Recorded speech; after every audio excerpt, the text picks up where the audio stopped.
Lorsqu'on travaille sur des cellules d'origine humaine, bien évidemment, on a besoin de donneurs. On ne peut pas tout simplement prélever des cellules chez des membres du laboratoire ou des membres de sa famille pour pouvoir travailler dans sa cuisine sur ce qu'on veut. Il y a des règles qui s'appliquent et c'est vrai que ce soit des adultes, des patients ou des personnes saines ou que ce soit des embryons. Alors, il y a des règles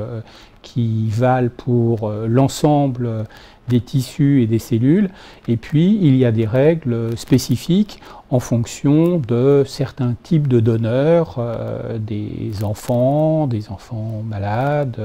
des personnes qui peuvent répondre à une demande de consentement, c'est-à-dire qui peuvent lire une information, et puis d'autres qui le peuvent moins, et puis évidemment des questions très particulières qui se posent sur l'embryon et la façon dont on peut prélever les cellules souches embryonnaires.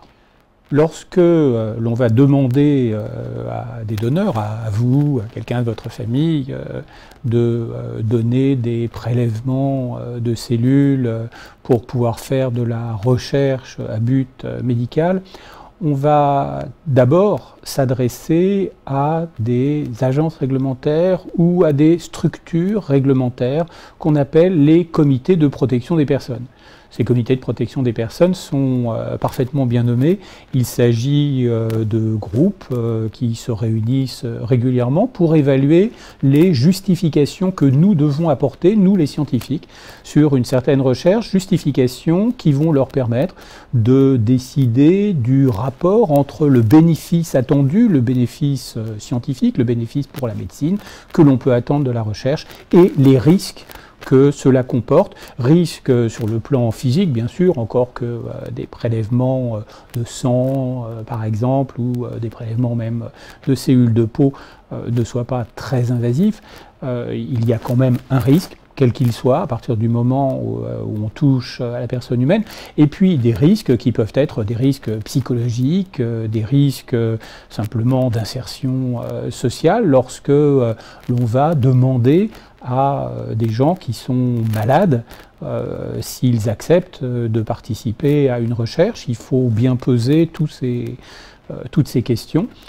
avec en plus, évidemment, ce qu'on appelle les risques de dissémination d'informations sensibles, comme les informations sur le génome de chacun, qui appartient à chacun. Tout cela est parfaitement pesé par les spécialistes, les experts de ces comités de protection des personnes, par les agences auxquelles nous nous adressons. Et lorsque nous avons justifié très soigneusement et correctement que nous remplissions toutes les contraintes nécessaires sur le plan éthique et réglementaire, on nous donne les autorisations et à ce moment-là, nous pouvons, à ce moment-là seulement, nous tourner vers vous avec des documents qui sont d'abord des documents d'information pour que vous sachiez ce que nous allons faire de ces cellules, et puis ensuite un document qui s'appelle un consentement éclairé, qui va vous permettre de nous donner l'autorisation, dans un cadre bien précis, d'utilisation des cellules que nous aurons prélevées. En ce qui concerne les cellules souches embryonnaires humaines, bien évidemment, on ne peut pas faire signer un consentement éclairé aux embryons qui ne sont, au moment où nous en avons besoin pour notre recherche, que quelques dizaines de cellules qui forment une petite boule dans une boîte de culture cellulaire. Donc, dans ce cas, il y a un processus qui est un processus qui tient compte du fait que l'on a considéré, dans la loi française, que l'embryon, même s'il n'était pas un être humain avec tout le respect que l'on doit aux êtres humains, puisqu'on va pouvoir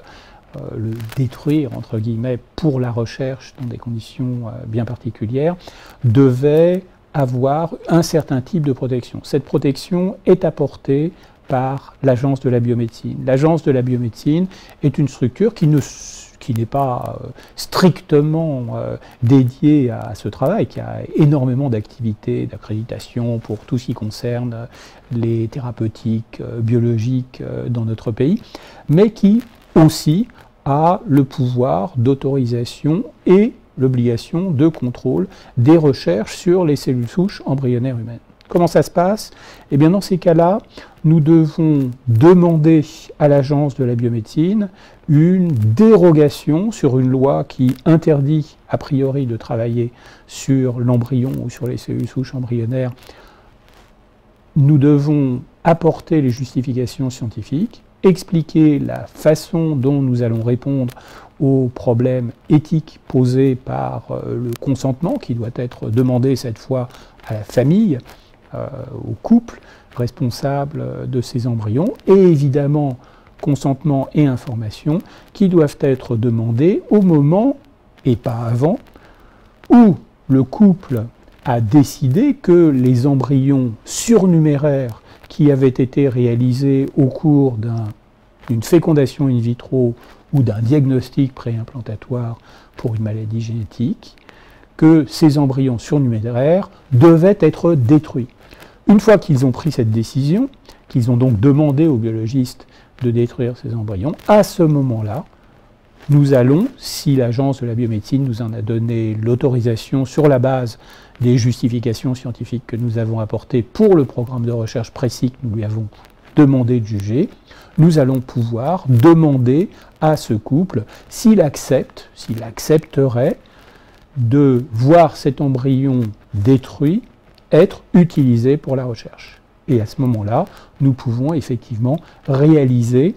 les travaux de recherche qui nous permettent, à partir de ces embryons voués à la destruction et qui nous ont été confiés ensuite pour la recherche, nous permettre d'obtenir les lignées de cellules souches embryonnaires à partir desquelles nous allons pouvoir travailler, chercher de nouveaux médicaments ou de nouvelles formes de thérapeutiques pour des maladies qui jusqu'à présent n'en ont pas.